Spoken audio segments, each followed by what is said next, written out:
Springtime in Indiana, where the cherry blossoms beckon in another season of renewal on the Indiana University campus. But today, on this hallowed ground, competition is in the air as 33 teams fight for every inch and every lap.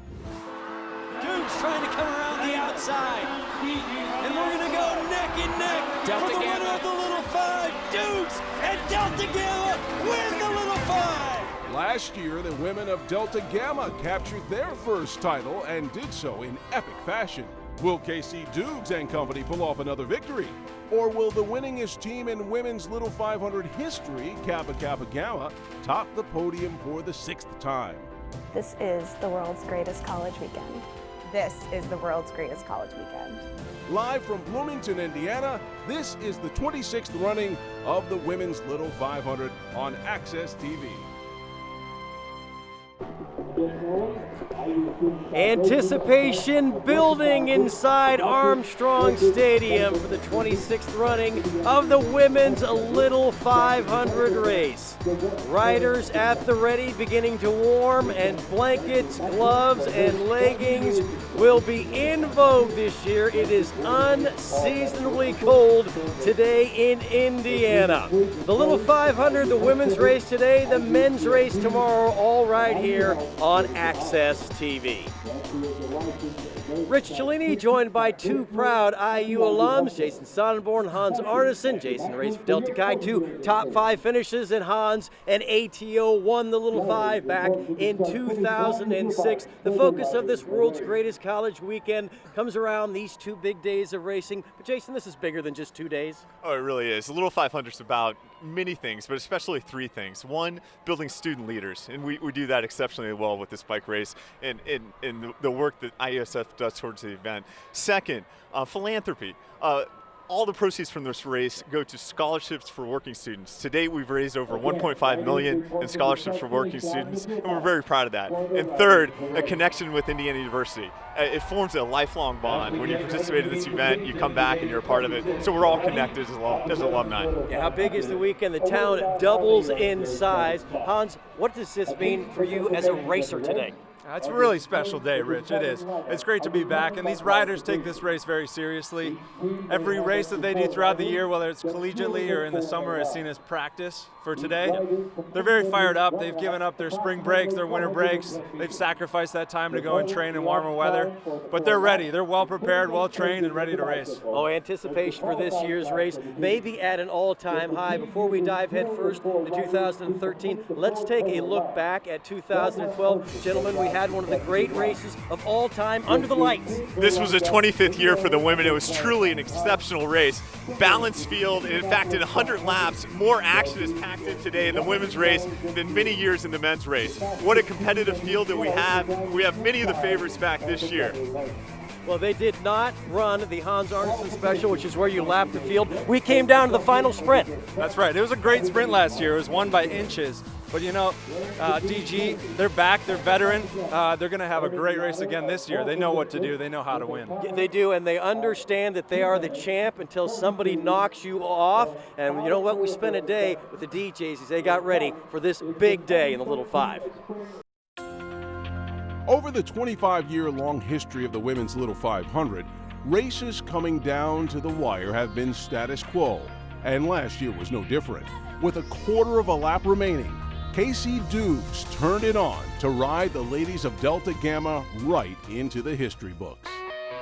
Here we go. One lap to go to capture the 25th running of the Women's Little 5. Dukes trying to come around the outside. And we're going to go neck and neck Delta for the Gamma. winner of the Little 5. Dukes and Delta Gamma win the Little 5. I don't really know what I was thinking at the last minute. Our coach had talked to me about it a little bit as to like what I should do, and yeah, I just felt like it was the time to go around her in turn 3. It was the best feeling you could ever ask for, and absolutely the highlight of my college career. I mean, it's something that I've been working for since I was a freshman. Casey's been working for since she joined the team, and it was really just an incredible experience. It was actually a little sentimental having Casey beat Theta and having all of Theta's alumni here that had actually started the women's race. So that was I don't know if that rubbed a little salt in their wounds or not, but it was actually pretty cool. It was great to have that tradition, and I think just a little bit more meaningful since it was such a mile marker in this race. Yeah, I think if you're gonna win for us, like our first championship, I think that winning the women's 25th is definitely like the cream of the crop when it comes down. Yeah, so it was really special. It was great. Well, Jason, we understand who the champs are, but there are other teams to watch in this field. Oh, and you've got a lot of notables in the field. Kappa Alpha Theta, they're celebrating 10th anniversary of their last win in 2004. 4 wins under their belt. ITT winners and Chominiac back on their team.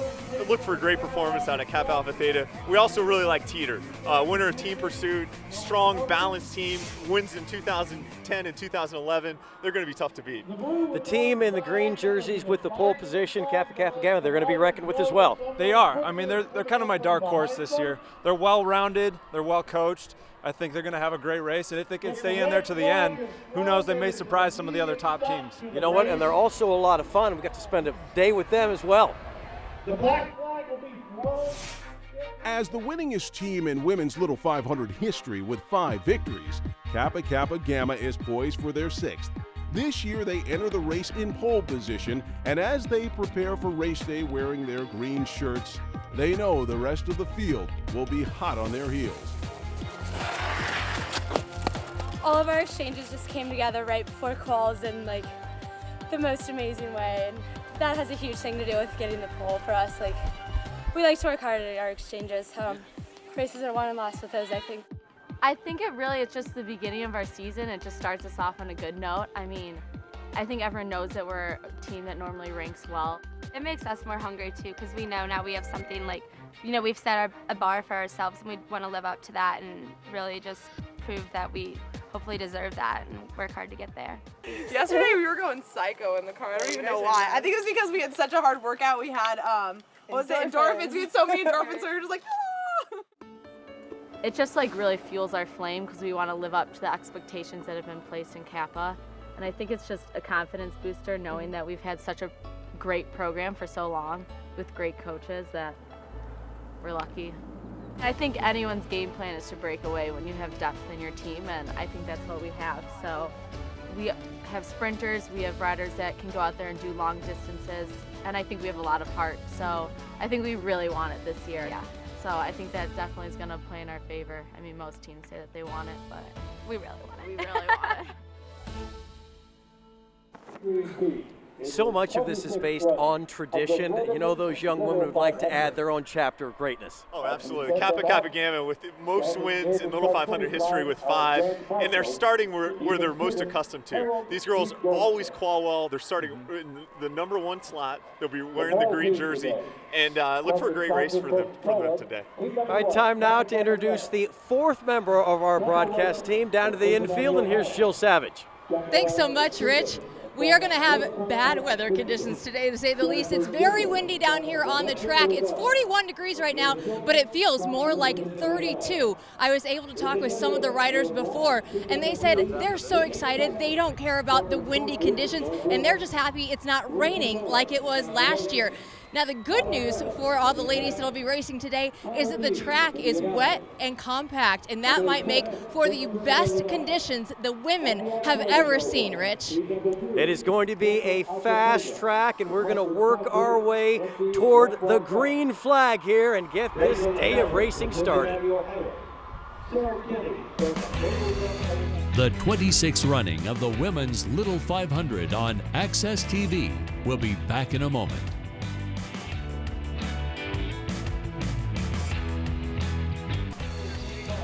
Welcome back inside Armstrong Stadium as we get ready for the 2013 Little 500, the women's race today and the men's race tomorrow right here on Access TV. Riders being introduced for the walk around the track, and some of those nerves and emotions beginning to build in everybody right now.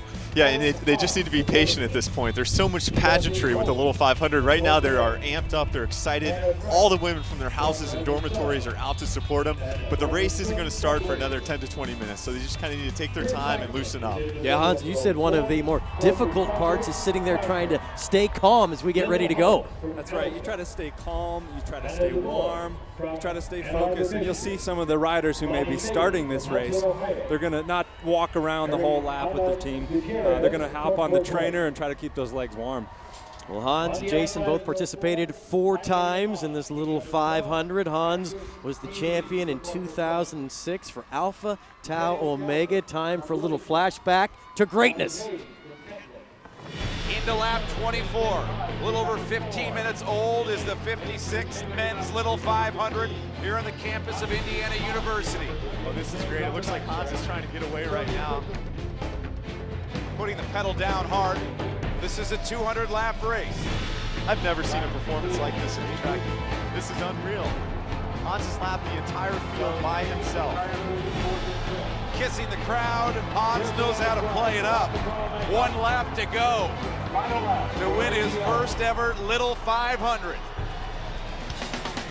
Down the stretch, the Borg Wagner Trophy awaits. The 56 little 500 goes to Alpha Tau Omega.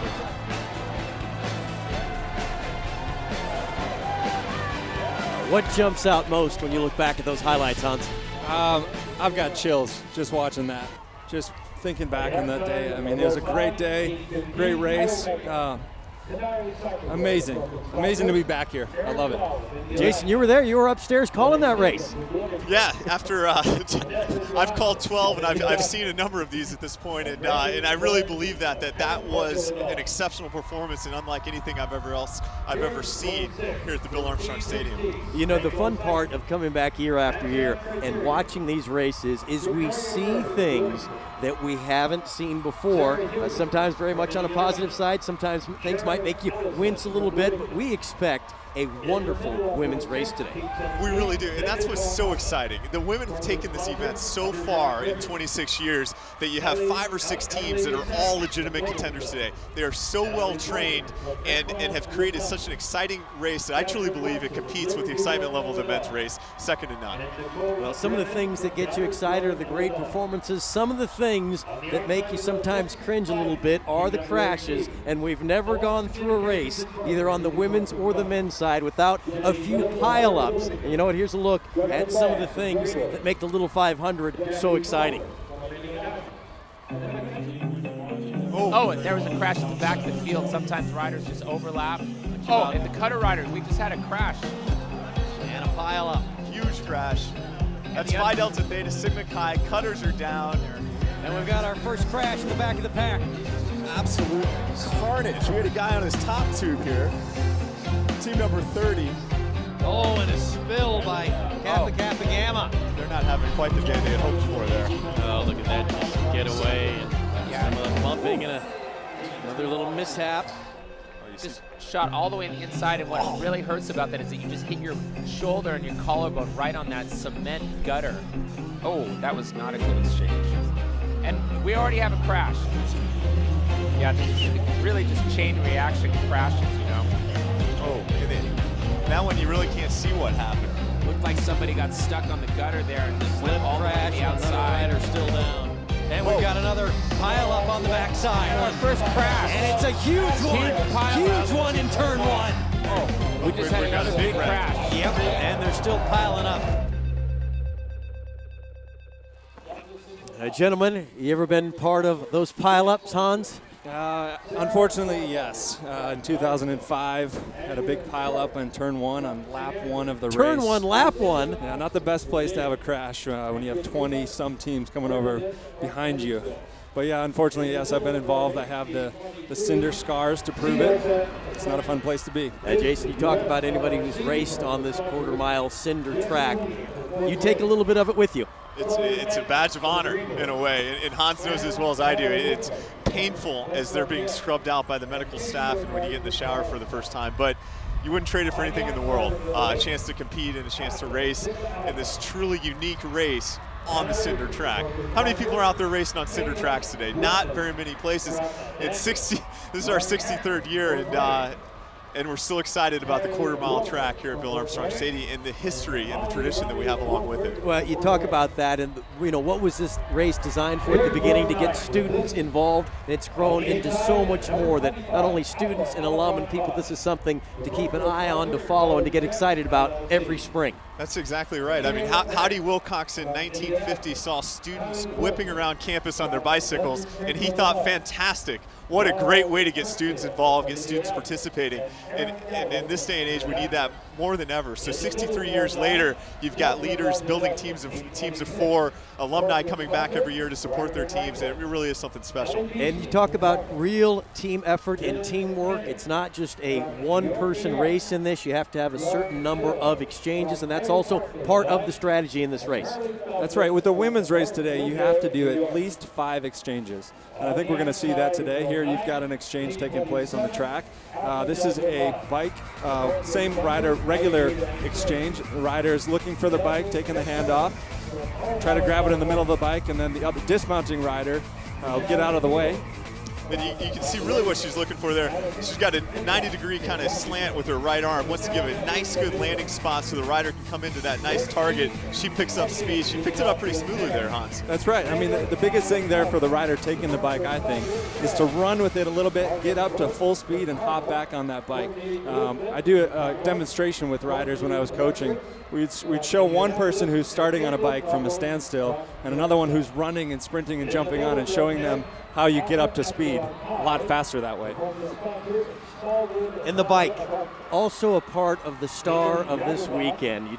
Jason, you talked about tradition, you talked about things staying the same. When they say mount your Schwinn bicycles, it means something. Well, in the 70s, we had a former Olympic rider, Wayne Stetton, in the race, and he found this bike and he called it the Great Equalizer. He said there's only so fast I can go on this bike. It's because there's only one gear. It's a 46 by 18. The coaster brake is obviously unique, which we saw in the exchange earlier. 700 by 32 wheels. They pump them up to, what do we hear, Hans, around 70 to 80 PSI. And everybody's riding the same tires, the stock tires. There are a couple things that you can change. And one of those being the pedals. The other, they custom build their own wheels. So you'll see some really nice wheel sets out there today, but not a lot has changed with the bike since the race started in 1951. Why do they call it the Great Equalizer? Well, you've only got one gear, and the only way that you can make that bike go faster is by pedaling it faster.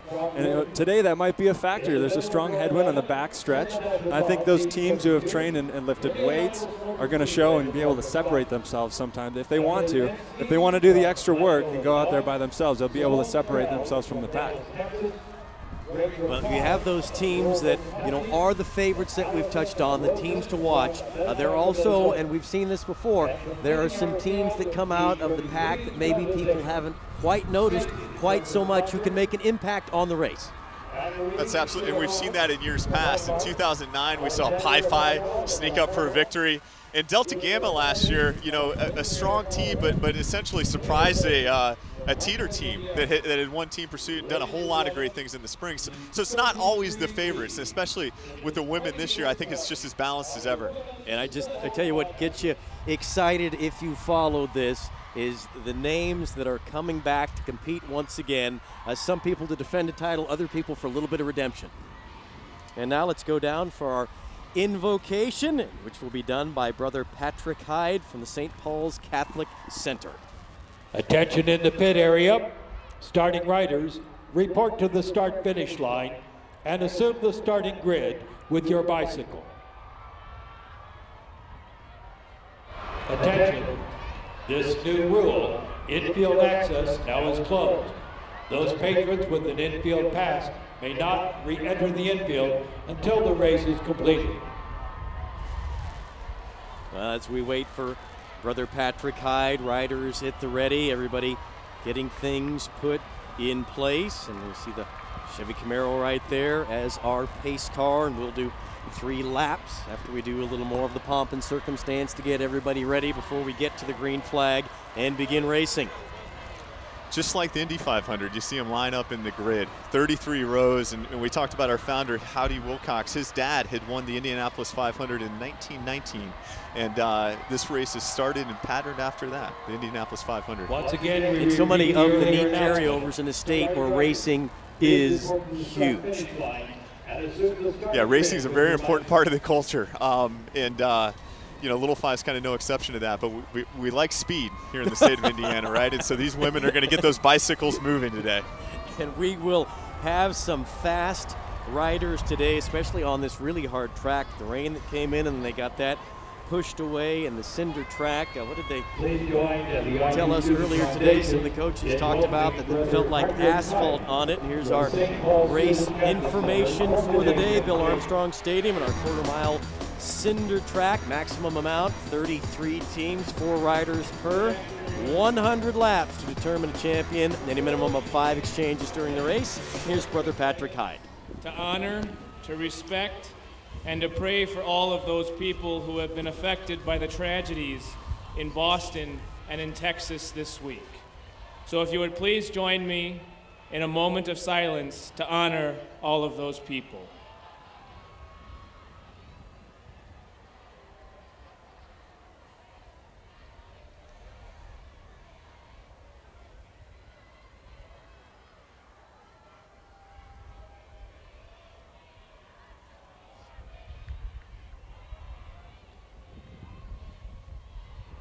Eternal and all-powerful God, you have created us so that we might strive to be the best and most pleasing to you in all that we do.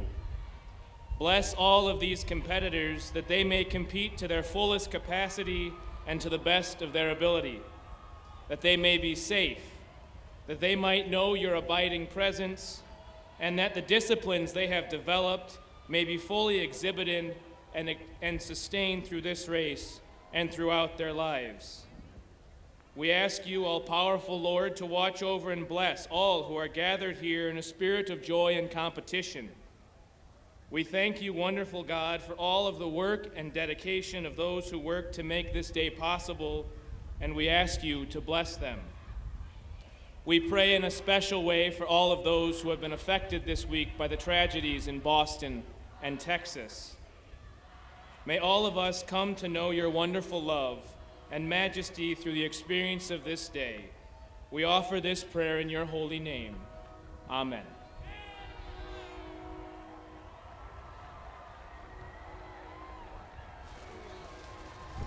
Presenting your colors today in the infield, the Pershing Rifles Color Guard from Indiana University's ROTC program.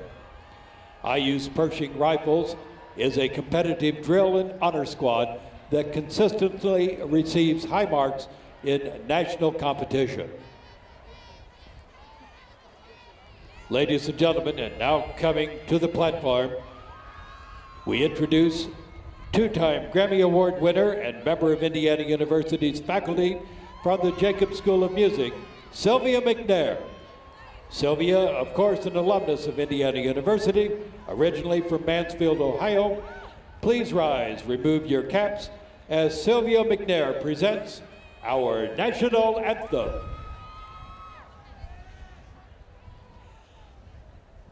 Oh, say, can you see by the dawn's early light what so proudly we hailed at the twilight's last gleaming, whose broad stripes and bright stars through the perilous fight o'er the ramparts we watched were so gallantly streaming, and the rocket's red glare, the bombs bursting in air, gave proof through the night that our flag was still there.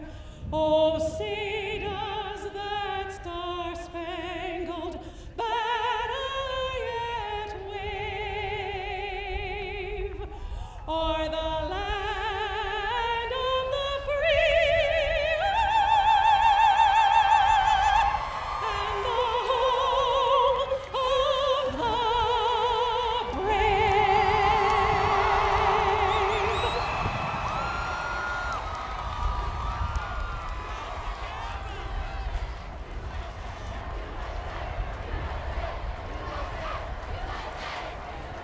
as the starting riders are coming to the start-finish line and we get ready for racing, we present Indiana University's a cappella men's group, Another Round, with Back Home Again in Indiana.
Another round, ladies and gentlemen.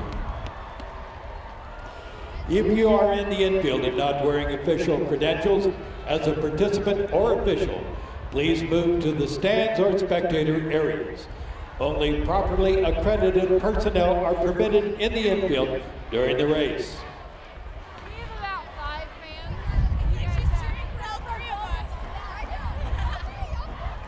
Once again, riders, please be to your starting positions on the track as we continue with our program.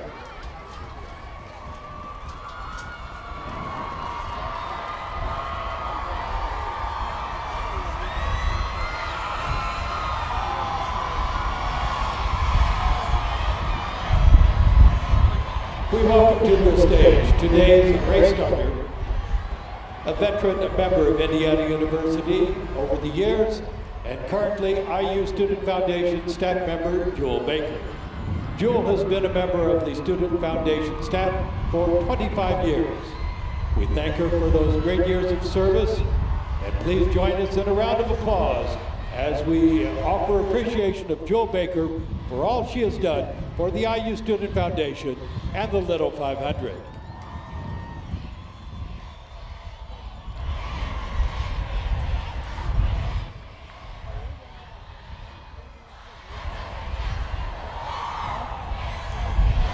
Ride smart, keep your head up, good luck, and Godspeed. And now, for the words we've all been waiting to hear, ladies, mount your road muscle bicycles, Little 500 bicycles.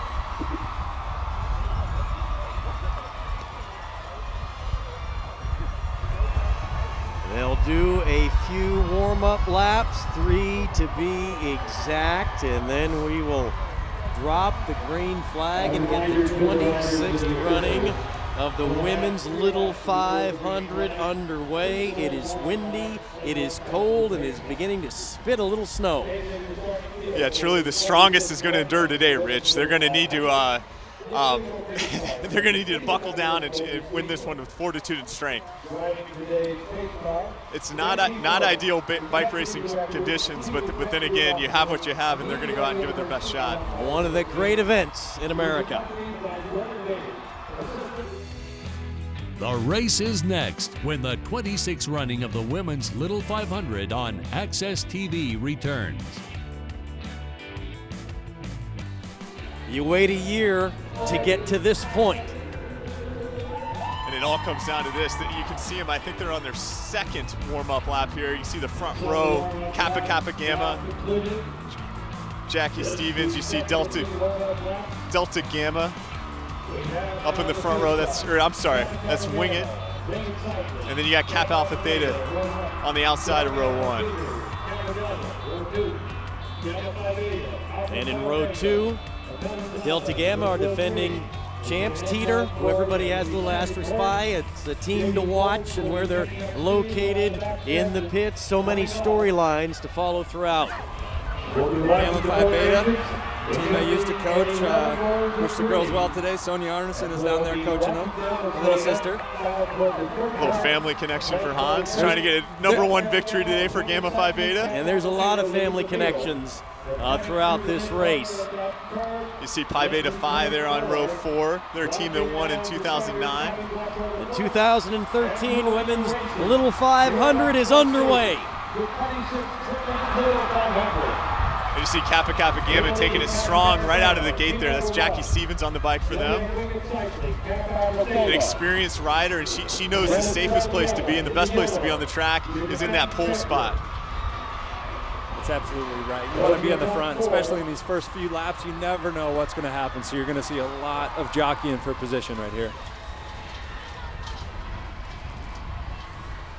You see Wing It tucked tightly on her wheel. That's Melissa Moeller on the bike for Wing It. She's got a lot of experience on her hands. She's 4th in ITTs, and this is her third Little 500. And coming down this first piece of the track, the wind is at the rider's back, and the wind is significant here today. And then as they get into the backside, they'll have to pedal against it. Yeah, and you see them right now hitting that wall, Rich. They're coming out of turn 2, and it's a good 20-mile-per-hour wind that they hit right out of the gate. So that's going to cause a little bit of havoc on the backstretch. It's going to slow down and bunch up, as you see right now. You see a good 8-9 riders wide there. That's right. You also see 8-9 teams that are already losing this straightaway there within the first 2 laps. Well, Hans, you talked about that the teams who have lifted weights, who have trained and really put in the time to be strong would be able to pedal through that wind, and those who haven't may get exposed early.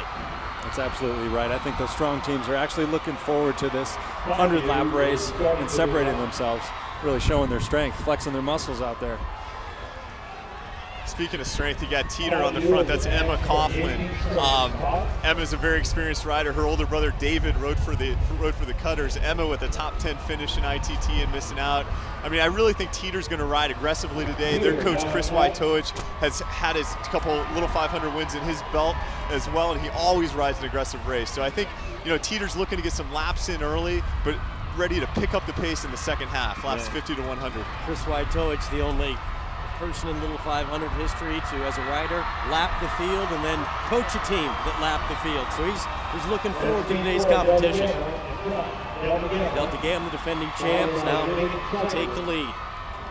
And it'd be fun to see. I think that's Kelsey Phillips on the bike for DGs, and she rode a huge first set last year, upwards of 20 laps. So she's really in their sprinter, Rich, as you remember. And there's our first wreck. Oh, big wreck on the backside. That was coming out of turn 2, right where the headwind is. And the riders trying to get their bikes back and untangle themselves, and we have a pair of riders still down. See, Pi Phi was caught up in that wreck. Some of the teams that didn't get a chance to start up front weren't able to quite move up front there. and got caught up in a little bit of the carnage on the backside. And a look, and just... So that's RideOn. That is a strong team. You saw her just kind of bumping arms, bumped wheels with a woman ahead of her, and it went down. Never had a race without one of these, and then literally like dominoes, when things start to fall, one leads to the next. And Rainbow Cycling would like to maybe get some of the brunt of that, landing on the gutter, and that's the cement area. And Rich, you caught it. Kappa Delta went down. You know, a team that's won the race in the 2000s. She had just drifted a little bit too far back and got caught up in that wreck. Gamma Phi Beta as well in the purple, and we're under the yellow flag, and let's check in with Jill Savage. Thanks, Rich. We were notified before the race started that Teter was going to have a 2-second penalty for not attending a race earlier this week. They have already gotten that done under the yellow flag. Emma Coughlin went in as soon as she could over to the penalty box, so they are all taken care of there and are back on to the race, Rich.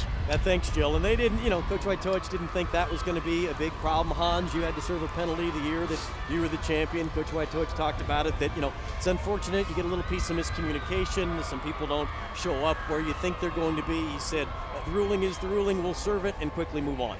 That's right. It is unfortunate. There's a number of circumstances where you can incur a penalty, but 2 seconds is not too much. I mean, Chris is right there. He knows how to handle it. He knows that he told me before the race they were going to try to serve the penalty under yellow, so they were prepared. The riders knew what to look for, when to serve it, and how to react. And you want to serve it under yellow because the pace slows down, so you lose less distance against the field because they're running at a much slower pace, obviously for safety concerns. So great timing, in fact, for Teter. We never like to see a wreck in the little 500, but as far as Teter's concerned, they were able to serve that here early and are probably going to get back into the pack. Still under the yellow flag. 6 laps have been scored. 6 laps into the 26th running of the women's Little 500 here at IU. The world's greatest college weekend. Sometimes when you hear people say world's greatest about anything, you think they might be over the top. I don't think you guys are too far off on that one. This is a wonderful weekend to watch everybody come back with the pride of being a Hoosier. Training staff still working on some of the riders.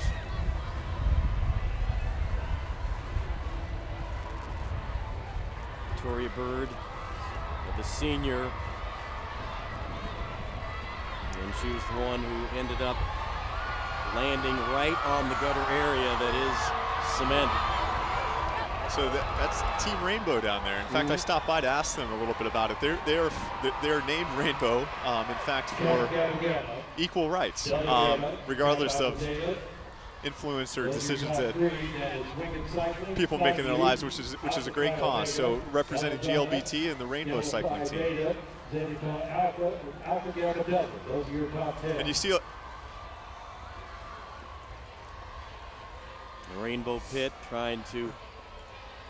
No shortage of colors down there, right, Rich? We call that the Rastafarian jersey that they've got on. And no shortage of concern right now for their teammate.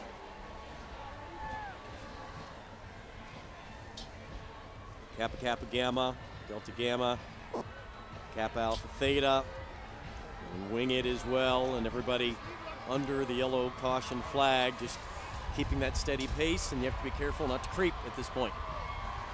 That's right. Creeping is when you're advancing, you're improving your position under yellow, improving your position to the leader of this race. So the team out there, it looks to be Kappa and Green, is leading the race at this time.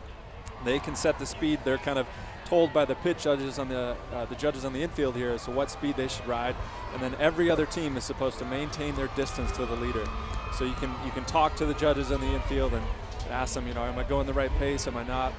They'll try to tell you if you're going too fast or not, but if you've been warned and you don't slow down, you will be given a penalty for creeping.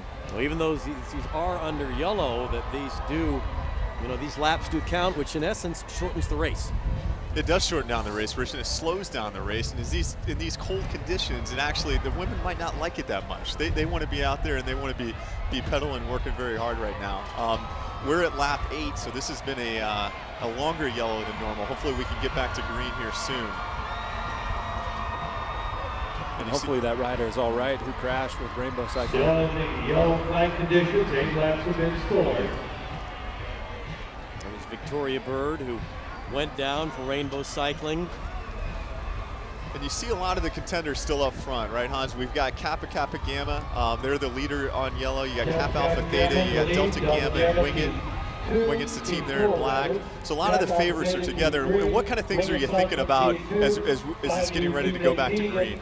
Well, these top teams right now, they want to shed every other team that they can. They want to make this a fast race, and they want to try to break it up. It's going to be safer for them and everybody else if it's a smaller group, not having so many people so wide going into all the turns. So they're going to look at this, and I think we're going to go green in a couple laps here, and I think they're going to pick up the pace. You'll see them surge probably for 4 to 6 laps, keeping it as fast as they can. Yeah, and they might want to drive it a little bit because remember, Teter served that penalty, right? So Teter's about a straightaway back from the leaders. And remember, Teter is one of our most balanced, strongest teams in the race. So I really think that, Kappa Alpha Theta, DG, Wing It, a little bit of camaraderie, a little bit of teamwork, maybe to try to drop Teter now. Put him in a little bit of trouble. That's a great point. That's exactly right. I forgot about that. The Teter's off the back right now. They're definitely going to be working to keep them some distance away from Teter. Teter's a huge threat in the race today. I think every other team, they should be talking amongst themselves right now saying, hey, let's work together. I'll take half a lap pole, then you pull, let's rotate through. Teter is completely isolated. And Teter, 3 of their riders finish in the top 10 of ITT. And you talk about balance and strength, women on one team. Yeah, they've got all kinds of strength, and so I think. But one of the factors today is the weather, and when you're all alone in this wind, it's a tough place to be. We'll see what happens now. Back to green. And the stronger riders and the leaders, Kappa Gamma and Delta Gamma, are going to start lapping riders here early with just 11 laps scored. And you can see it's all strung out there on the backstretch, which really helps Teter a little bit. They're going to start to get a draft here soon, and we'll want to work back up through the pack. Kappa Gamma with a strong lap right there, turning it over.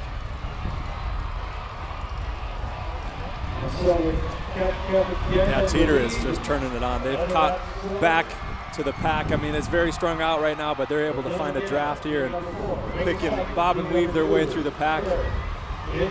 These women are impressive. They're doing around 40-second laps right now in this wind, so they're really turning it over. You can see DG pull through.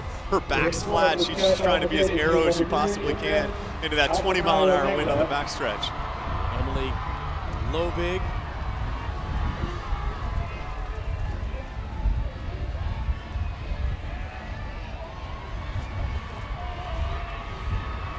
Well, that's still Kelsey Phillips on the bike, the senior finance major. And you do see them working a little bit together now, right? We see them trading pulls on the front. So you saw Kappa's take a strong pull. Now Wingett's taking a strong pull. So these women are teaming up out there. Really smart racing. Teter has made it into the pack, but unable to advance right now because the pace is quick from Kappa Gamma and Delta Gamma. And that's Emma Coughlin on the bike for Teter. She's a very, very strong rider, but she's done a huge set right now and has had to bridge. So her challenge is not to be 15 riders back right now or so, but is try to get back up there in the top 5 where she can get out of trouble. From Bloomington, Indiana, a local girl.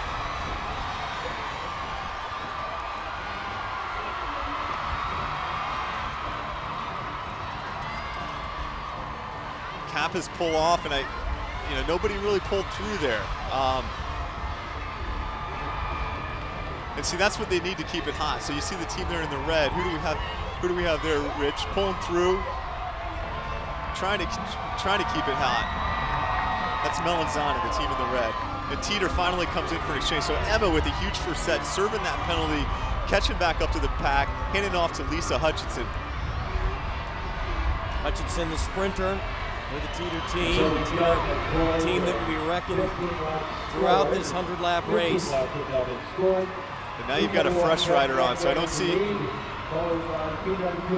see too much risk. I see her probably getting back up with the leaders here. See her making her move on the outside in turn 2.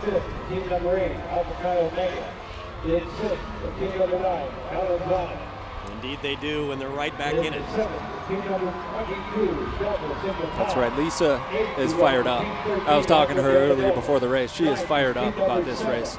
She feels very confident about the training program that she's had with Woj. She told me that they're not doing particular rides. They're doing workouts. They're going out there, they're lifting weights once a week, they're doing intervals. They're doing some hard workouts that she feels will play to her advantage with the win today. Make it a little bit harder. Well, that was the theme. There were a lot of confident teams that we visited with. Then a lot of people that you went up and had the conversations with, and when you asked how they were going to approach it, what their strategy was, at the end of it, they would usually tag it with, and if we can get that done, we like our chances. If we get that done, we think we can win. You got to have the confidence. Absolutely. You got to have the confidence out here if you're going to win, and it's great to see that. You know, one of the consensus that I heard talking to some of the top teams is there's great sprinters on all of the teams and seniors and veterans, but they all kind of want to shake it up, is what it sounded like. Yes. They didn't want to wait and gamble at the end. They want to take the chance to create the chaos ahead of time. I asked a couple of the riders, what would you change about last year? And it was just that. It was not react to other teams, but this year I want to make those teams react to me. So it's going to be fun to see that strategy play out and see how they have to respond to one another. Casey Dukes has proven that she can win a sprint and win a race. Some of the other people competing will think about, you know what, I'm not necessarily certain I want it to come down in the last handful of laps and deal with her. That's very true. They may not want to deal with her. And what's funny, Casey Dukes almost feels the same way. Even though she's confident, she has won sprints. She's told me the same thing. I want to shake it up. I want to make some moves, be aggressive, and lay our cards out there and make people react to us. But that's not a bad backup plan to have when you have a sprinter like Casey Dukes. We heard a saying down there today, Rich, and it was Deja Dukes. There you go. The other teams on the track are not hoping for a Deja Dukes, and Kelsey, of course, winning last year on lap 100. So she's shooting for that repeat performance. See Alpha Chi Omega out there pulling hard right now. Teter sitting second. And we've got an exchange if we can get ahead of the pack. Wingett's coming in for their first exchange.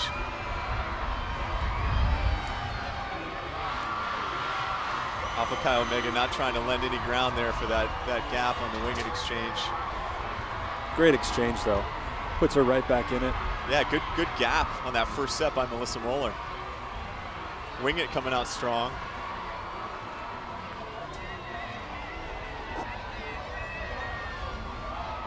And going right back to the front. I like the strategy. You got to stay out of trouble. You want to make people react. Go right back up to the front and start setting the pace. So what about Alpha Chi Omega though up there? The team in blue. You know, we didn't have them on our radar early. You see Kappa Alpha Theta. I think that's on the outside, coming in for an exchange. Is AKO still pulling hard? Kelsey Tharnstorm on the bike for Alpha Chi Omega, and you know, at the Open we talked about this. There are teams in this race each year that we've done it that make noise that not a lot of people talk about coming in. Yeah, and it's a real, it's a great thing to see in the women's race. In fact, they're coached by a former rider from Phi Gamma Delta who won in 1995. So he's got these women trained and he's got them riding really strong and aggressive out of the gate. I like it. I like the strategy. I mean, especially at this point in the race, stay up front, keep riding hard. And the benefit of this race, what's so great is you've got a team event with 4 riders. You can go out there and ride super hard, burn a couple matches, and then come exchange, get off the bike, have a little bit to eat, have a drink, and rest up. Get ready for round 2. make the other teams work hard. So I like the strategy of riding hard out there. That's one of the fun things about Little Five. You don't see in normal bike racing, right? All the riders have pits, right? So kind of what happens in the pit is a whole story in itself. You've got, lap counters, and you've got boards, you got food, and you're in there resting before you get back on the bike. You just don't see that in any other event. You don't. It's very unique. I love that about this race. It's a team event. You have to rely, you have to trust, you have to build up that trust throughout the season. Here we see our pole position team in green, Kappa Kappa Gamma, coming in for their first exchange. It's a bike exchange. And because of the good gap there, right? So Kappa gets right back in on the front. Good set there. Was that still Jackie Stevens who rounded out a big first set? Hands it off to Losif. So over 20 laps there as we're on 22 for Jackie Stevens. So a shorter set here for Lisa Hutchinson, Teter's number 2 rider. It's Ashton DeHaan getting on for Teter. Teter would like to keep Hutchinson to some shorter sets so that if they can, get her down to the final 7 laps so she can get in, get comfortable, and then try to win it in the sprint if that's what it's going to take. Where she's fresh.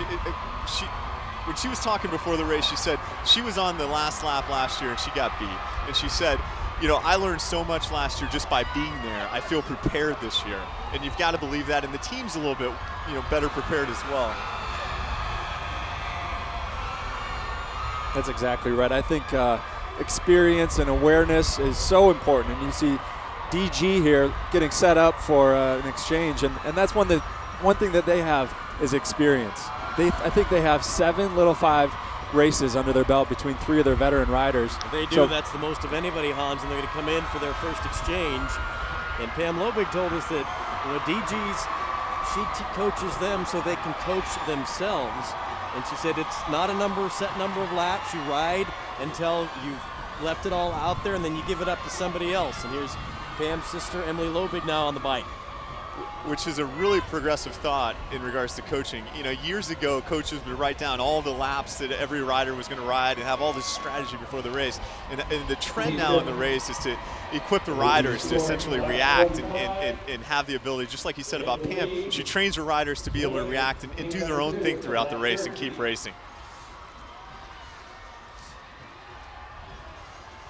Well, we've had some good exchanges throughout the day. Sometimes that can be a bit of a mystery for teams, but so far, so good between everybody today on the exchange end. Well, it's something that you have to do well in the Little 500. You just can't afford to drop an exchange or have a mechanical during one or wreck and take somebody out. There you can see the bike-to-bike exchange. So in the Little 500, each team only has 2 sets of bikes. So if you're at different seat heights, you're essentially doing that bike-to-bike. And here the riders are of the same height. Oh, and that's not what you want to do, right, Hans? That's exactly right. You do not want to fall down. This is a good example of an exchange. They had a great gap. This is a bike-to-bike exchange.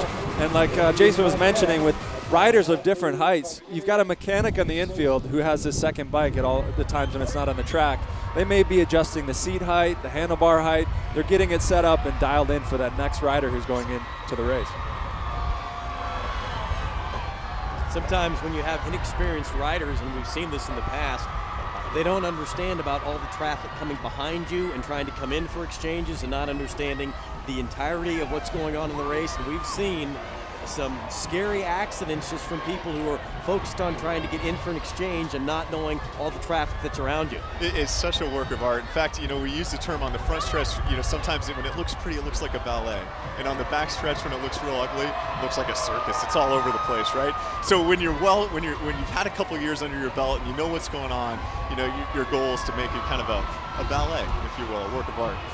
And a lot of these women do it. In fact, as Hans has noted, this is one of our deepest, most experienced women's fields. So, I anticipate a lot of good exchanges today in a very competitive race. It's a good point about the backstretch and sometimes it's a circus. And it's worth pointing out that Teter, they chose the pit position. That's the last pit on the backstretch. You can choose your pit position based on how you qualify for the race. They'd like to be at the end, but what that creates a little bit of confusion with some of these other teams who may have qualified lower and who may be more of a circus in the backstretch. They've got to watch out for that and make sure that they're staying safe when they bring the bike in and out for exchanges.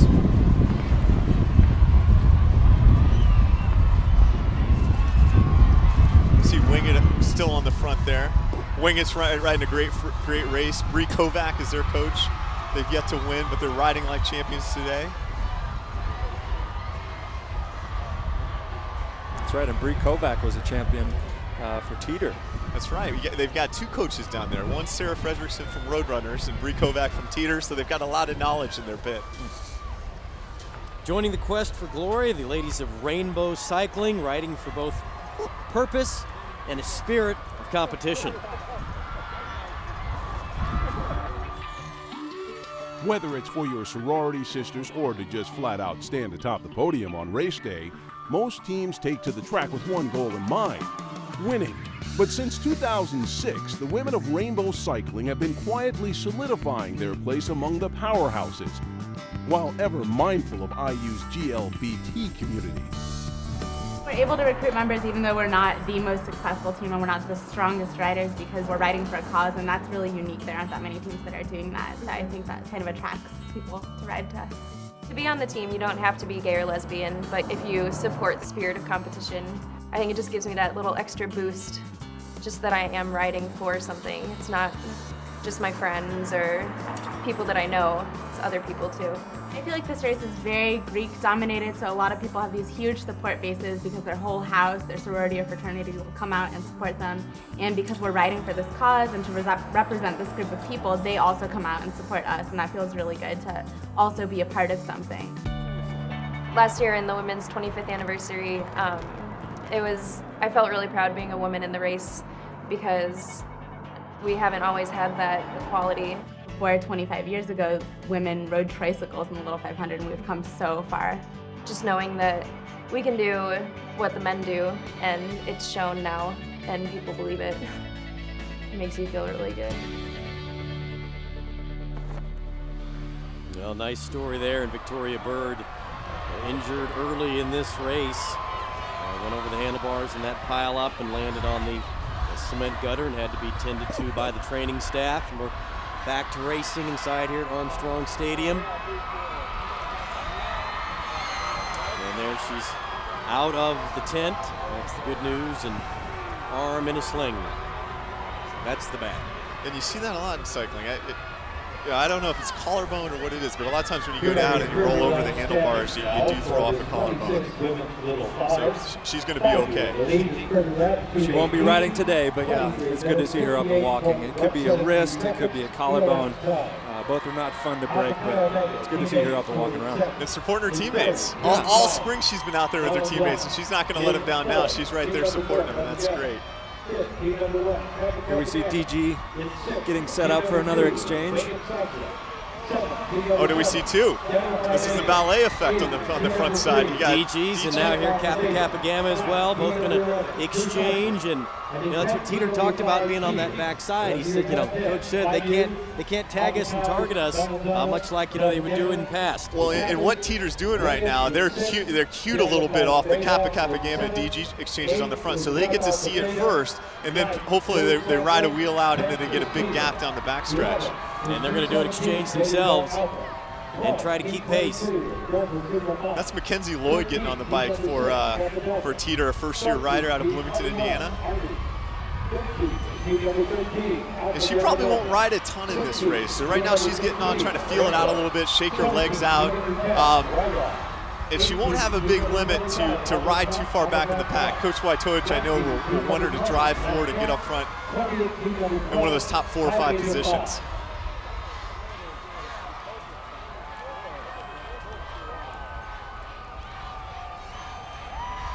Yeah, we should see if we can get a shot of Woj. He's got the whiteboard out. I want to see what he's writing to his rookie on the track there. And words of advice, words of encouragement. He's always animated out there. It's got a capital P on it. What's that mean? I think it means move up, so you're not 10 back in this race. Little 500's a race where you want to be riding on the front or near there. Kappa Alpha Theta. Oh, and we haven't talked a lot about Kat Chominiak. That's who's on the bike right now for Kappa Alpha Theta. A great program. Theta with 4 wins, and Kat, a great performance last year, finishing second. She's back, and she's doing everything she can to get that #1 slot this year. That's right. She finished second last year in a very close sprint. I think she let it out from lap 99 all the way almost to the finish, almost had it. But she took that very personally, the loss. Said that she couldn't watch any race tapes until February of this winter. But now I think she's fired up, and she's understanding that it's bigger than just her. This is a team event. She's fired up and ready to go. We saw that she won the time trials this spring, one of the spring series events. She's got more experience. Talking to their coach, Ryan Knapp, they have the mental game now. I don't think they were mentally prepared for that loss and where they were last year, but now they're mentally better. And we're going to try to do some things to keep her a little fresher right at the end, as opposed to just letting her do so much of the heavy lifting throughout the entire race. I think that's exactly what you need to do. You need to balance some of the laps with your other riders on the team, and then when it comes down to it, you know that you have one of the best riders in the track. And the saying on their team is, "In Kath, we trust." And he said that for last year, but what we saw this year, I think Kat started the race and finished the race for him that last year. She's gotten a little help so far this year. Rachel Method started the race for Kappa Alpha Theta, and I don't think Kat's ridden quite as many laps early and had as much pressure on her so far this year. So again, trying to save her, just like you guys said. I think you might see a fresher, better Chelminiak at the end of this year's race. I need to get that one. Well, you'll get it. You give us, 10 or 15 degrees warmer tomorrow, you'll be dialed in on that one. It's chilly up here. Make your face freeze. No question. And Kat's just a heck of a rider. You can see her tucked in there, #2, behind Phi Mu and Kappa Gamma. And Teter floating around there on the outside. When we were on the track early, it's kind of interesting. Teter likes to ride in an outside position because they feel if there's a wreck on the inside, they can get around it easily that way. With all the rain that we've had, it makes it a little bit easier to do so. The track is much more compact, farther wide away from the gutter than it ever has before. So Teter riding in a comfortable, third on the outside position right now. Yeah, you're right. The track looks great. The track looks fast. The corners are pretty good. I've heard in other years that people are worried about this part of the track or this corner. I asked a few riders today, they didn't have much to say about it. They said that it's faster than they've seen. They really liked that it rained last night. It makes this track sit down, ride very well. Even though it's windy, you don't see any dust blowing around. Right. That can be terrible for a rider for a couple of reasons. One, it's loose when you're riding, but also it can be getting up in your mouth. You're eating the cinders when you're out there. Today, it looks great. And you see all the teams queuing off Teter right there. You heard a big roar on the front side because the sororities, Kappa Alpha Theta, Alpha Chi Omega, and Delta Gamma are all right on Teter's wheel. They're just marking her so well. She's trying to get a gap for that exchange, and the sororities weren't letting her have it. Teter going to come in and do the exchange. It's going to be tough for them to get a gap all day. Teams out here know that they have a big target on Teter's back. They're going to be watching back on her. the bike. There's a first set for a first-year rider out there. It's a great feeling. It is a great feeling to get off the bike for the first time. She'll get a bunch of high fives in the pit, a couple slaps on the back. And she's going to be more relaxed now coming into her next set, knowing that she kept her team in it, she did her job, and she could do it again.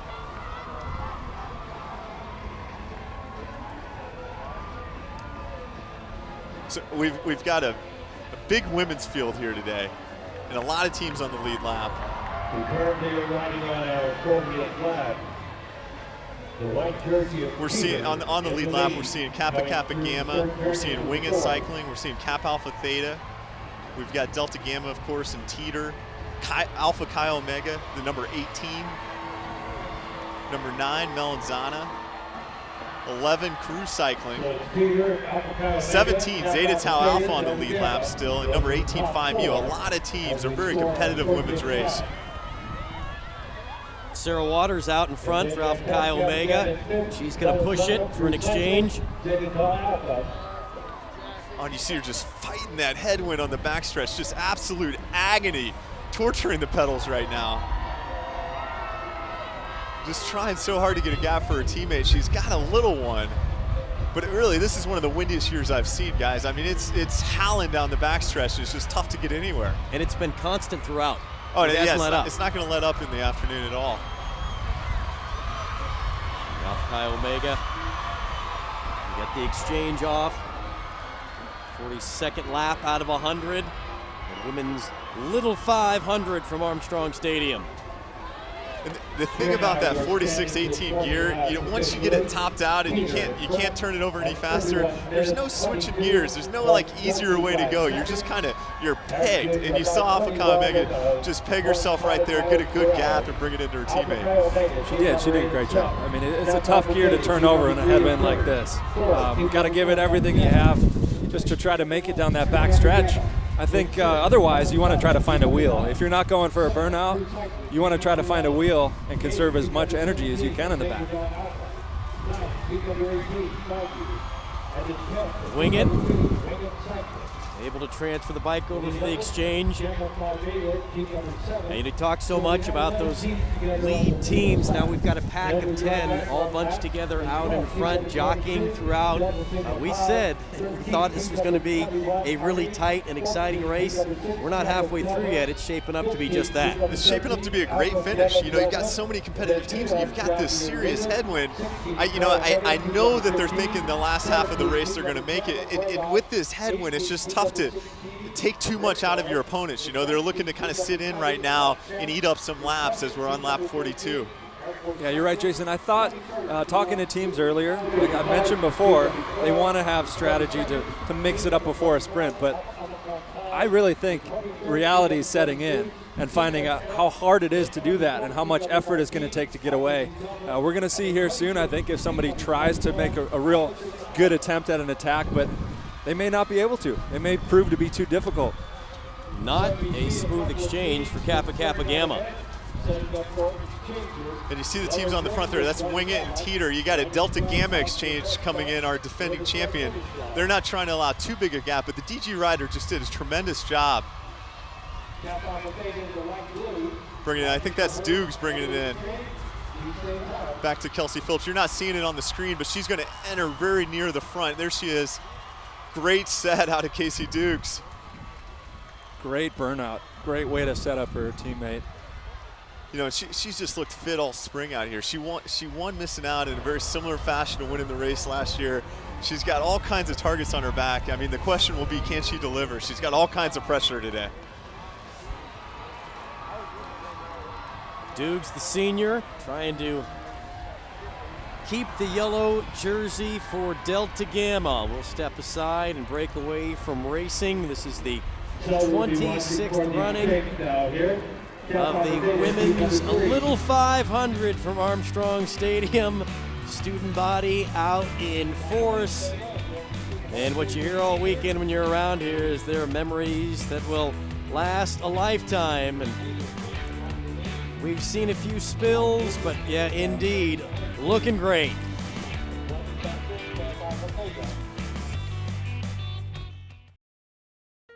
To win the Little 500 would be just the icing on top of my college experience. Not only an individual thing, but a team goal that kind of develops through your college years. It would really incorporate being a part of an IU tradition and self-fulfillment. To win the Little 500 for me would be the culmination of my college career. It would be a validation of the lifestyle of hard work and training that I've lived for the past year, and really just an excellent capstone to 4 great years here at Indiana University.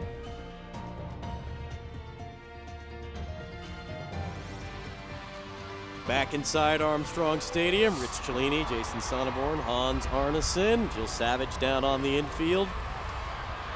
2013 Women's Little 500. 100 laps around the quarter-mile cinder track, and we've seen some people making some moves. Now DG going to make a move. We have the women's race today, men's race tomorrow here on Access.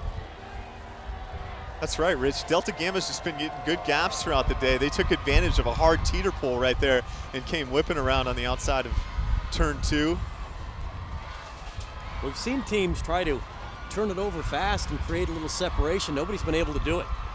Yeah, Teter was doing that just a minute ago. There was something they didn't like. They tried to string it out, make the teams work a little bit harder, but you're right, they weren't able to keep the gap that they wanted to. And we've seen Kappa suffering from that. I believe they They've just gone off a little bit off the back there, trying to catch back on.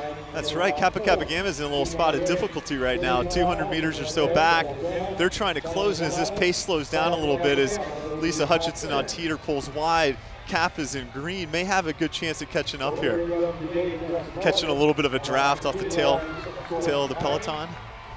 Yeah, she's going to get a bit of time to rest here, grab a wheel, get in the draft. And we're at that point in the race where people will settle in a little bit, about halfway through, and happy to burn up some laps. But that's not what they told us earlier today. I mean, they're doing what we've seen before in years past, but that's not what anybody really talked about. They talked about pushing the pace, creating some separation, mixing it up, doing some different things, and yet here we are. Right, so if I'm one of the coaches out there, and that was my strategy, was to push the pace, now's the time to do it, because like you just mentioned, this is often a time to sit and eat up laps. So you want to be strategizing, you want to be looking at the other teams, what rider is on the bike for the other teams. You don't necessarily want to launch an attack when the best rider's on the team, or on the bike. You want to look at maybe their fourth rider, maybe catch them off guard a little bit, push the pace, make them work a little bit harder, and put them in a state of panic.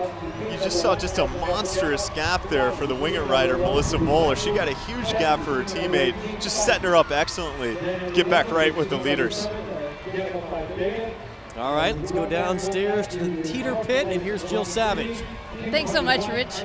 Chris Bertowicz here, head coach of Teter. You just wrote rest on your whiteboard. Is this kind of where you are halfway through, get them down a little bit? She made it a little bit of an attack, and then she got caught, so I just wanted her to rest so she can get her energy back. Now we got to get her out soon. Okay. I got to go. The girls need me. No problem, Rich.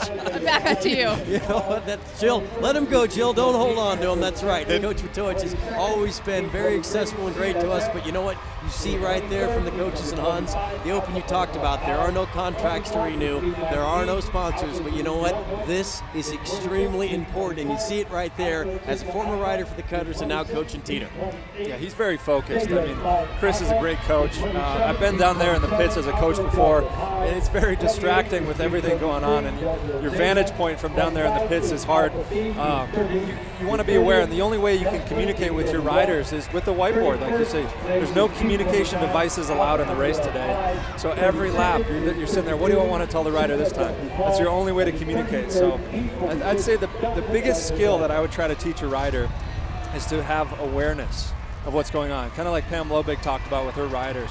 You want to try to teach them to be their own coach and have that awareness of how to react to what situation. But as a coach, you can help steer them in different strategies with the whiteboard and then prepping the rider who's going in next. You sit there, talk in their ear for a minute saying, this is what I want you to do, this is what I want you to look out for, and get them ready. Now, Hans, to your point, when we see things go south, it's because of a lack of awareness from riders. That's absolutely right. I mean, unfortunately, it's often with rookie riders, but my best analogy is when you're a rookie rider, this race, there's so much going on. There's so much to watch out for. All the people, all the distractions. You kind of get tunnel vision. You can just zone out. You start staring at the wheel in front of you, and you're not picking up your chin. You're not looking around that rider in front of you, and that can cause crashes. Well, Jason, you talked about the first time you compete in this race, it just moves so fast for you. Oh, it moves so fast, and there's so much going on. You know, with you're paying attention to the fans and the flags and the announcer, and it's tough to kind of really get a gauge. And what Woj was saying to his rider there, Lisa Hedges, rest. He was trying to get her to settle in so that she could get a gap, right? Just trying to remind her to do the basics. So she settled in a little bit, caught a wheel, and now she was able to come out with a strong gap and in for exchange. Turned out to be a great set by Lisa Hedges, right? Absolutely. Rode aggressively, got back in, and then got the gap. And Ashton, the sophomore, on the bike now for Teter. See her teammates with a couple slap on the back. That's what she likes to see when you get in there. That's great. That's great. I mean, she's got to feel good about that. Her team's in a great spot. Put her teammate in a great position. It's exactly what you want to do. Kappa Gamma, wing it. Kappa Alpha Theta, Delta Gamma, the cast of characters we talked about at the top, right there at the front of the pack. That's right, and they're a very veteran team. I talked about awareness earlier, and with seniors on the team, you almost feel like you have a 360-degree vision of what's going on. Whereas a rookie's got this tunnel vision, they can't see past their shoulders, but a senior, you really feel like you know what's going on the left and behind you, and 10 riders up in front of you, and it plays to their advantage. See all of our key jerseys right there on the front, right? We've got green, our pole sitter. We've got yellow, our defending champion, and Teter, who we've been talking about. They wear white for winning the spring series. 3 events that we have individual time trials, missing out in team pursuit. So Teter really kind of throwing it down all spring, representing that white jersey. Teter champions in 2005, 2010, 2011. Delta Gamma a year ago, and under the lights in the 25th running of the women's Little 500, and what was a spectacular race and finish. And we'll have the men's race for you tomorrow, the 63rd running of the men's Little 500, and we'll double the lap count to 200. We'll see a lot of excitement in the weather's supposed to get a little bit better for tomorrow, so the ladies are throwing it down today. It's a great warm-up for tomorrow. And now here comes a little push. Yeah, throwing down on the front stretch there. Melanzana, the team in red, they're on the lead lap, following out a Zeta Tau Alpha exchange. Zeta was on the lead lap earlier, so both of those teams are. And you can see Zeta Tau Alpha stringing it out. Melanzana going to come in to exchange as well as we queuing off each other a little bit. You saw 2 teams with pits next to each other exchanging at the same time, and that comes up in Little 5, doesn't it? I mean, you've got a chance to kind of talk to your competitors, but if you got a chance to form an alliance and kind of cue off of each other, you do, and you saw that right there. You're right, and that's the awareness factor that I'm talking about. As a rider, you've got to pick up on those cues, because there's not enough time for a coach to communicate, hey, I want you to grab their burnout. There's not enough time out there for that. So your rider has to know that. And they're going to see that, and they're going to take it as a free ride, free burnout on the track. Green jersey the whole team. On the inside, it's Kappa Delta, Kappa Theta, teams 1 and 3. Well, we've had a relatively clean race, but not completely clean. Not complete. You saw a little bit of bumping of elbows there. If you're not bumping, you're not rubbing, you're not racing. And a lot of people went down right there. A lot of young ladies. You see a little bit of a pile up. And then just a minor one in that right there, lack of awareness, what we're talking about, where one rider coming in to try to make an exchange just doesn't pay attention to who's around him. It's a little bit of that circus on the backstretch there, I think, doing an exchange. Not the ballet. I got a ticket to the circus, not the ballet. Sir, your tent is over there. Just kind of kept coming wide, and next thing you know, you're on the cinders. See Alpha Chi Omega there with a big gap, coming down the backstretch. Alpha Chi Omega team in blue. Teammate Chi Omega coming off the fourth turn. You can hear Chuck Crabb say it as well. Alpha Chi with a big gap. We're coming up on lap 61, I believe, and if I'm a coach and I want to make this race aggressive and I want to shake things up. In the women's race, being only 100 laps, I'm thinking around lap 70 is when I want to try something. I want to start throwing down some effort, see if that gap will hold, like Woj mentioned. Wasn't able to hold the gap that they wanted to, but make a very focused attack around lap 70. Yeah, and I think we're going to start seeing it heat up. I mean, sometimes the first one doesn't stick. It's the counter or the second or third attack that works. So you're going to see him start shaking out the legs, and we're going to see a little bit more action now. With so many teams on the lead lap, you got to be starting to try to limit your competitors and drop a couple of those. You see DG taking a strong pull in the front now. It's Kelsey Phillips. And you're constantly reevaluating your plans. As a coach, you may have a number of game plans set up. You've got to reevaluate and then look at the lap count, look at how many riders you have, what their lap count is for each rider, and judge and assess, okay, I want to put you in for this many laps and do this many exchanges. Try to think about your end game right now. Melanzana riding a nice race as well. And they'll come in off the red and through the exchange, but it's Phillips, who eats up a lot of laps for the DGs in the yellow jersey. And you got to be feeling good, right? Casey Dukes, their sprinter, not on the bike right now. Phillips, number 2 out there, just eating laps up heavy. Here we are on number 62. I think she did over 50 laps last year. That's more than half of the race. That's impressive, really impressive.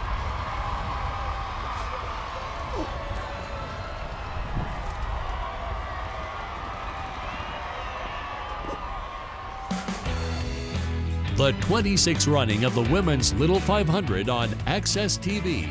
We'll be right back.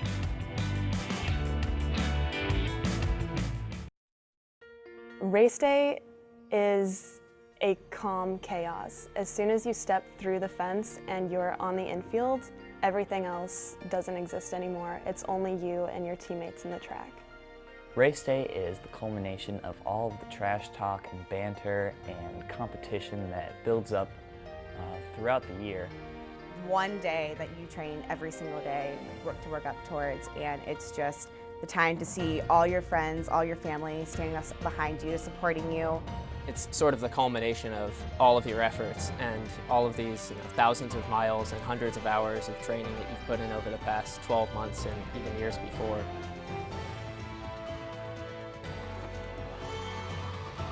While we were away, had another mishap on the track. And that's a team on the lead lap right there, Rich. That's Phi Mu, who was on the team lap. Looked like she just put a foot down, got a little bit out of control, a little bit squirrely going into the corner. That wind may have played a factor in it. And to the bike mechanic we go to get the bike back in working order. He's got the Allen wrench handy, making sure the seat height is set.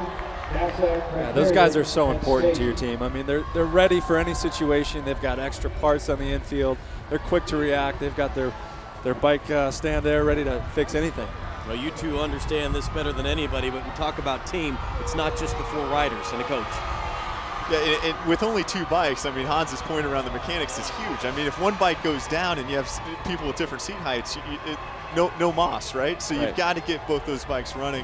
And Rich, as you mentioned, there's a whole support network around him. You've got a student coach in the pit, you've got a head coach, you've got your family and friends and everybody behind you, and it kind of all packs into a support network that you are so grateful and so lucky for. And you can't forget about the Student Foundation who puts on this race, and it wouldn't even be a race without the volunteer students in the IUSF. Alpha Chi Omega on the lead.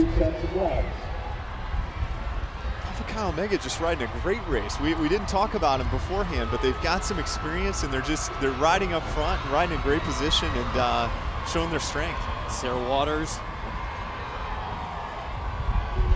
fighting for position, and now Teter able to move to the front. And so, Hans, one of the things that I'm seeing, I wonder if you're seeing as well, I've seen Teter kind of do a lot of laps on the front. I've seen Delta Gamma riding aggressive. Kappa Gamma always rides on the front. You can see him right there. And the one that's kind of been sitting back a little bit is Kappa Alpha Theta. Yes. Number 2 last year. How rested do you guys think they might be for the finish this year? Well, you know what? I'm looking up at the screen, seeing lap 70 out of 100, and going back to Hans's comment a couple minutes ago that if you're coaching and you're going to make a move, this could be about the time in the race you start thinking about shaking some things up. No, it's great for Theta, for the strategy. I mean, they've been able to ride a safe race. They've been able to draft all day. That means one thing. Chelminiak has got to be rested. Yes. She's got to be licking her chops, ready for a sprint. And is she going to get another opportunity to erase the sour taste of last year when she couldn't hold the lead and just lost out by a wheel to Dukes? I hope so. I want to see what happens. I'd love to see those two up against each other again. Last year Kat had one ITT missing out. We talked about her the entire time, and she put in a little bit too much effort last year. And you can see Knapp, their coach, his focus was to rest her this year, and they've done that. All right, as we're lap 71, 72 now out of 100. Let's check in with Jill. Well, Rich, you were talking about Kappa Alpha Theta. We were talking to them before the race began, and they were saying how there's so much depth and experience this year in the race. Maybe that's one of the reasons why we haven't seen so many crashes, but they also said that towards the end, it's really going to be a mental game, and they need to know their limitations. And I'm sure, Rich, the 2 guys standing next to you know all about that. Yeah, Jill, your point's well made that they really emphasized and talked about that it wasn't so much physically what happened last year. It's can we accept it and get over it and realize that, look, we were right there. Didn't finish, didn't win. But you know what? Being right there, we're there physically. Can we rebound mentally? And I think they have. They've shown it. They qualified 3rd. They're a well-balanced team. They've got one of the best riders here again.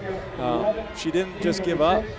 She came back here, and she seems as strong as ever. And overall, we're seeing that with a lot of seniors this year out on the track, and we're seeing a cleaner race because of that. I looked at the top 10 teams in the women's race today, and 42% are seniors.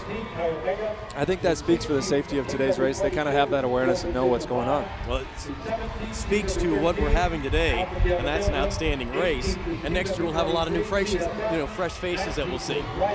You've got a lot of experience, and learning from those experiences and building blocks are what's important. And it certainly looks like Kappa Alpha Theta has that chance today. And the other thing that kind of comes to mind is with so much experience in their sorority. They've got 4 wins under the belt. They've got so many great riders, riders like Liz Milne and Ann Holterhoff. They've got a great support network around them.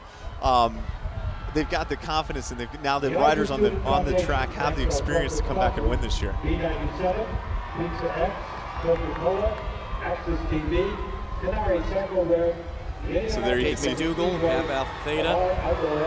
Now we're going to have Wing It, stretching it to the outside, and going to make an exchange.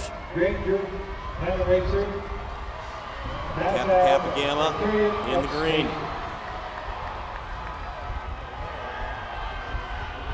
And Cru Cycling riding a nice race as well. Cru Cycling riding a great race. Showing a lot of heart, showing some panache, being up with the leaders. Kappa Gamma, a team there that's ridden aggressive all race. Going in for an exchange, and Theta trying to chase her down.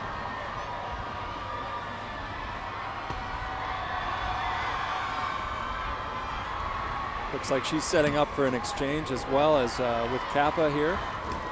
Chamilniak getting on the bike for Kappa Alpha Theta. So there's Kat, their #1 rider. We'll see what happens. She's obviously rested, as we've talked about. She's very strong, so you don't quite know. It could be a good time to go on the attack. Yeah, that's right. There's 2 things that could happen right now when you're putting your best rider on the track. She could do just that. She could go out and attack, or she could be eating 5-6 laps maybe, and then come off, and the next time she'd go on would be to finish the race. Kind of loosen up a little bit before the last set. Teter with an exchange. Lloyd McKenzie back in. And she'll join the pack.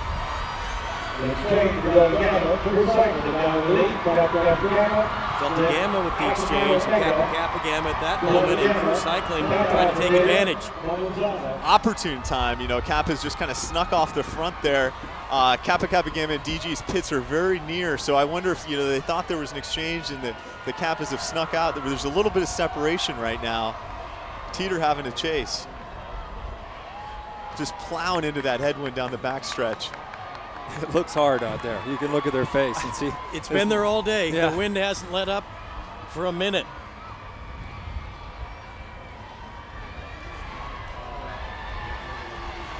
Six decades, Little 500 has been going on. A lot of familiar faces in the events, and there's people who have put in decades upon decades, and 2 ladies throughout the years have done a lot to make this event so special.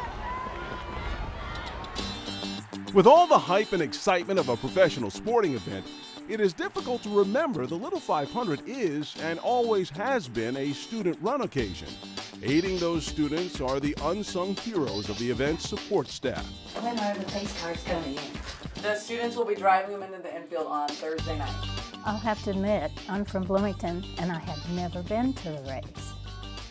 And one of the girls I was working with at the foundation said, I mentioned to her about checking out this job, and she said, oh, you don't want to work at the Student Foundation, it's crazy over there. And I thought, that might be what I'd like. I remember walking around on the infield with my husband and my 2 little boys, and just watching. It was exciting, but that's been a few years ago. It is hard to think of the Little 5 and not recall the event's spectacular crashes. And we've got our first crash at the back of the pack. Absolute carnage. And for the past 45 years, Nancy Macklin has been there to mend those wounds. That looks all completely normal.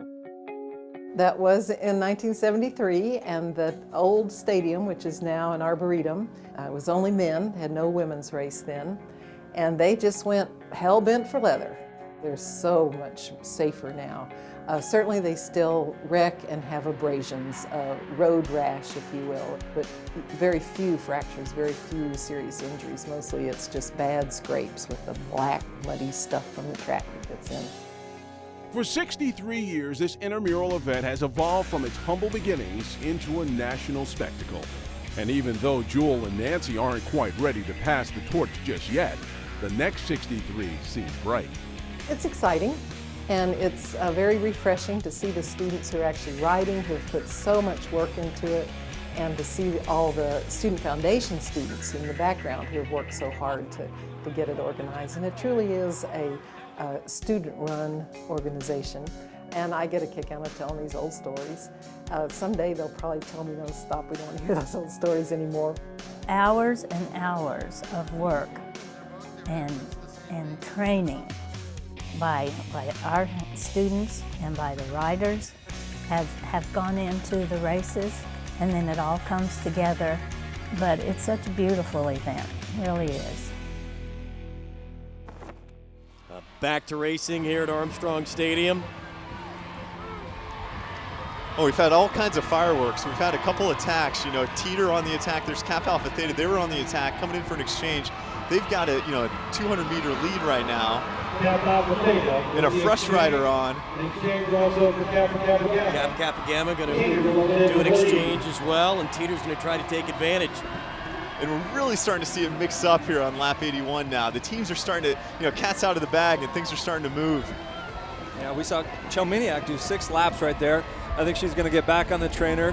Like you said, just loosen up the legs of her last set on the bike. But now she's thinking end game, she's thinking sprint, she's thinking, how do I set this up to win this year? She wants to make those teams react to her.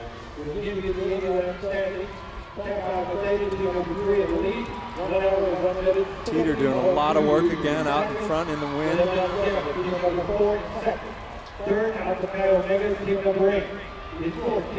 So you've just got a balanced, really experienced, good field this year. You see the racing really coming to life, and you see all these top teams just duking it out at this point. It is. It's still anybody's game. I mean, we've talked about some of the top contenders, but still I think we have 9 teams on the lead lap, and anybody who's hanging in there to lap 100 has a shot.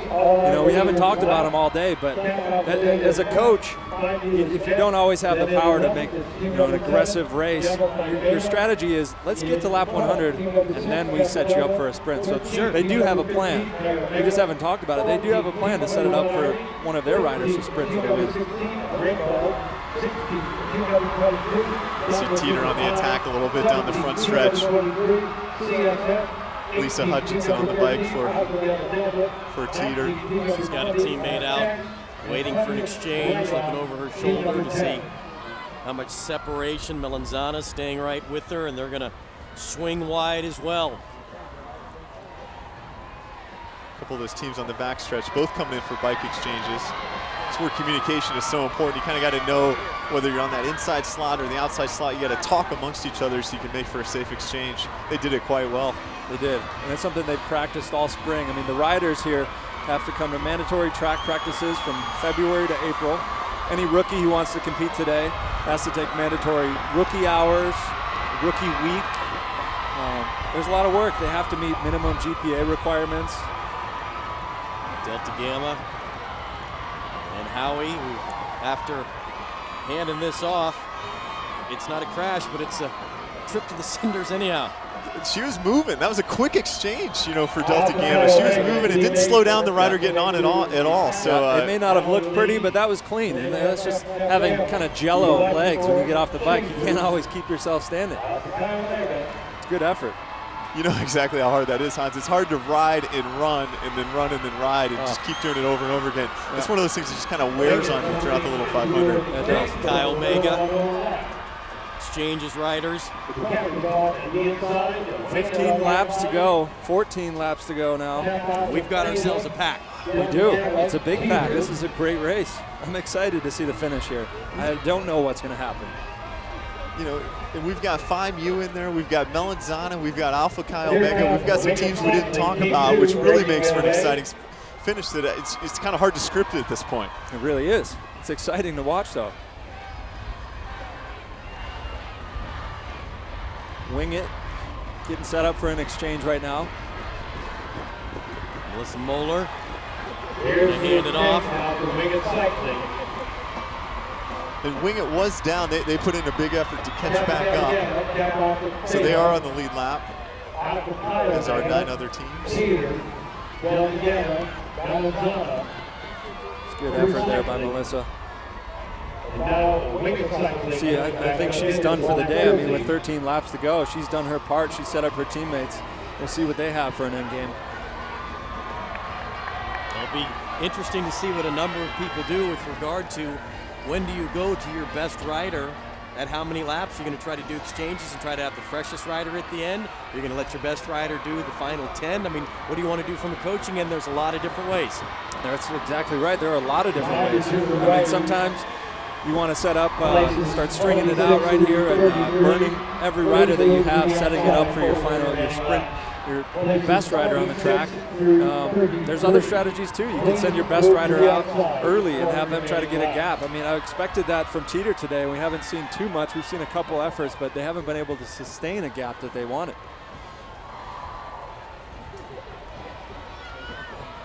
Everybody's just looking at each other saying, who's going to pull? I'm a bit surprised in a way because, you know, if you're thinking about all the teams, and, you know, Casey Dukes won the sprint last year. She won missing out this year. She's been winning the events on the track. You know, okay, you don't want to sprint against Casey Dukes. So now if you're Teter or if you're Kappa Alpha Theta, you know, if you're Kappa Kappa Gamma, it's a great time to kind of go on the attack. You're 87 in. You're right. You know, now is the time, 88 in, so, you know, now's the time to get aggressive. You're right. As you can see, Casey Dukes just kind of resting down there in the pit. We'll see what the other teams have to offer. You're right. This is the time. If you want to make an effort to not have a sprint at lap 99, this is the time to do it. We'll see what teams want to do. Teter, Kappa Kappa Gamma, Delta Gamma, Kappa Alpha Theta, Alpha Chi Omega, Wing It. They're all keeping a close eye on each other. And you know, what's it like when you're kind of looking around, looking at the other people? Well, it means you're not drilling it that hard, right? Exactly so you right. know, they've got time to sit up right now and look and see what's going on. I'm a bit surprised by you know, Teter's doing that, to be honest with you, because they were so strong all spring. You know, they seem like the team that wouldn't be looking around. They just wanted to set the pace as hard as they could. I'm very surprised, actually. I mean, we've heard, and I feel that strongly, that you need to create the chaos out there. You have your best chance when you set your strategy into play and you make the other teams react to it. But right now, when you see these riders looking at each other, it's almost like they're waiting to cue off of one another. Because it must just be a factor of that wind. It's got to be. I mean, it must be so brutal out there and so hard to pull through that nobody wants to be isolated by themselves. Kappa Alpha Theta going to push it hard here, in for an exchange. DG and Teter teaming up right here. That's a deadly combo.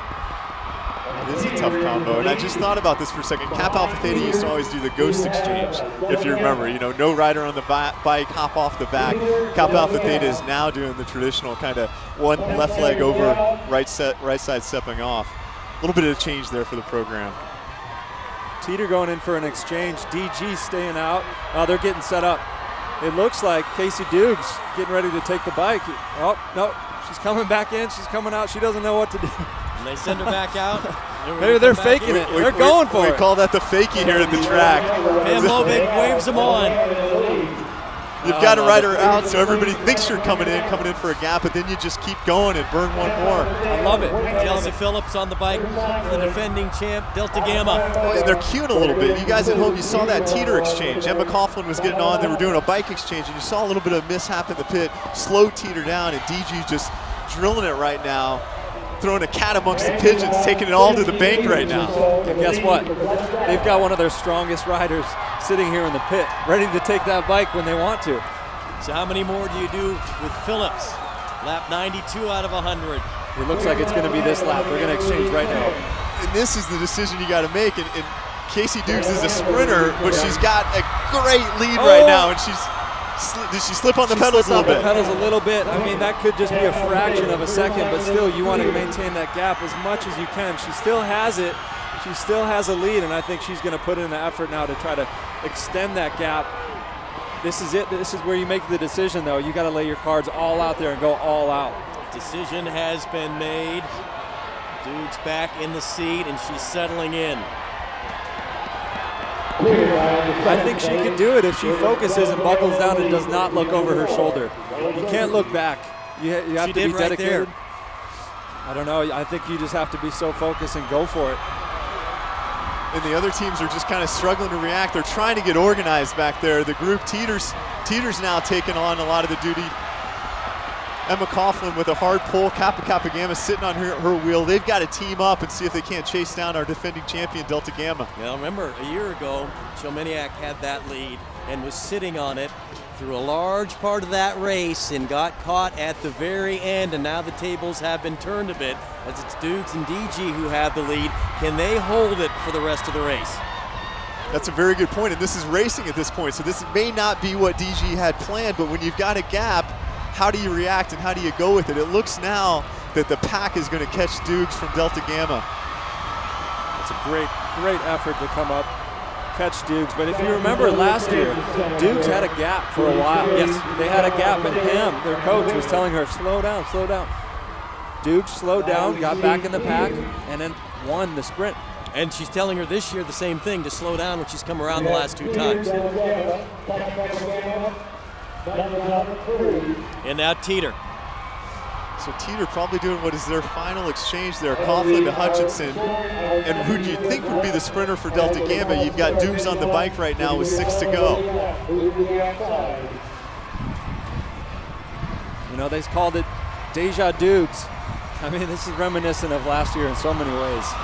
Kappa Gamma thought about an exchange, and now they are going to do it. Melanzana right in the mix as well. Oh, it's really starting to heat up. Now you see Teter drilling it down the backstretch. There's a Kappa pit. Teter's punching it down the backstretch. It's got a little gap. And you've got a tired Casey Dukes on the bike right now for Delta Gamma because she did a lot of work off the front. Right now this is kind of 1-2. This was our counterattack that we were thinking about earlier. Teter off the front now. Hutchison for Teter.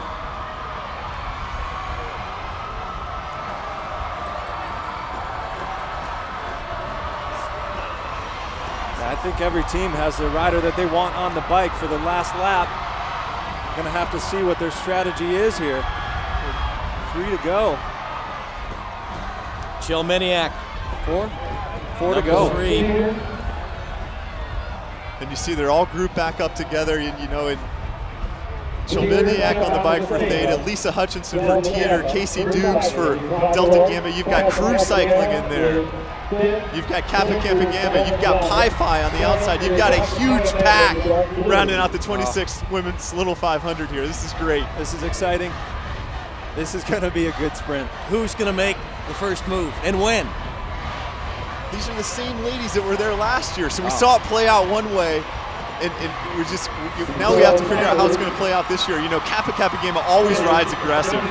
So Stevens doing just that. Could be the team that leads it out. They're looking to create the chaos right now. Stevens does that. Oh, and you see Chomeniak pulling off right there saying, Teter, are you going to help me? Well, she's got to be wondering if Kappa's going to go in for an exchange. She's got to be wondering that in her head, and if they're not, then this could be a mistake to let her go. And there's no rider out right now. I believe that's Jackie Stevens for Kappa Gamma, a very experienced rider. So somebody capable of finishing this race off. Let's see what she's got. Oh, it's a great strategy if they're going to go with it. If she can stay on the bike and hold this gap, that is a great strategy. Well, she's got the lead now, and they're going to have some ground to make up. And all the responsibilities right now, they're playing a little bit of cat and mouse in the pack. Kat Chominiak came on the front for Thetis. Responsibility on her shoulders right now. Exactly, it's all in her shoulders. She let her go. She let Kappa go. I mean, we saw it there at the last lap. Now she's doing the work to try to catch back up. And responsibility is kind of an interesting term because who really does have the responsibility for closing? You know, you've got a defending champion, you got a white jersey there. They all share it at this point. They've got to team up and see if they can't close Kappa Gamma's big gap right now. And part of that responsibility falls on the fastest rider on the track.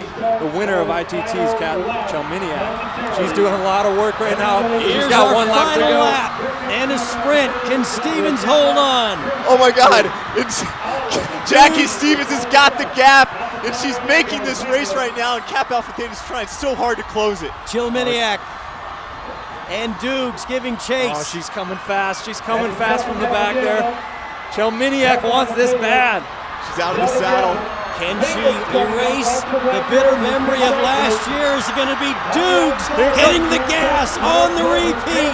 Dukes around the corner. Delta Gamma in the yellow jerseys down the stretch to win the 2013 Little 500. Delta Gamma 2008, 2012, and 2013. A repeat of last year going into turn 3. That was exceptional. Up out of the saddle. What a performance by Dukes. Unbelievable sprint by Dukes. I mean, that played out just perfectly for her. She knows how to do this. She's done this before. She knows how to win, and she loves it. What a push on turn 3. We've seen it before from her, and we saw it again, and you can predict it, but with that kind of speed, you can't match it. That was absolutely phenomenal. One of the best Little 500s I've ever seen. One more time in real time. Dukes right here, Hans, just blows away the field. She had it. She had it there. She slipped on the pedals a little bit, but she already had the gap. She didn't need any more. And she won with a huge gap. Huge gap. Pam Lobig and Delta Gamma celebrating back-to-back Little 500 victories. We've seen it before last year, see it again this year. Wow, what a sprint. Deja Dukes. And you got to be thinking Deja Dukes. The other teams didn't want to hear it, but we anticipated it a bit, and we saw it today. It's great. An entire team made up of seniors. Back-to-back Little 500 championships. And with sprinters, we use this term, you know, fast twitch muscles. Apparently, Casey Dukes is packed with some fast twitch muscles, able to finish it off. Downstairs to the victors, here's Jill. Thanks so much, Rich. Casey, take me through that last lap. Did you know how the gap that you had? I had no idea the gap that I had. I thought they were right behind me. My pedal slipped, and I was like, shoot! No, you know, that worked out perfectly. It felt so good. I've been dreaming, like, literally. We have planned this race out a million times, and that's how we do it. And that's what we did. So I couldn't be more proud of all of us. We worked our butts off. Feels good. How does the second win in a row feel for you? The second win in a row. How does it feel? I mean, it's incredible. I have felt this since we won last year, and now it's just real. It's great. It's amazing. Well, thank you so much, and congratulations to Delta Gamma. Rich?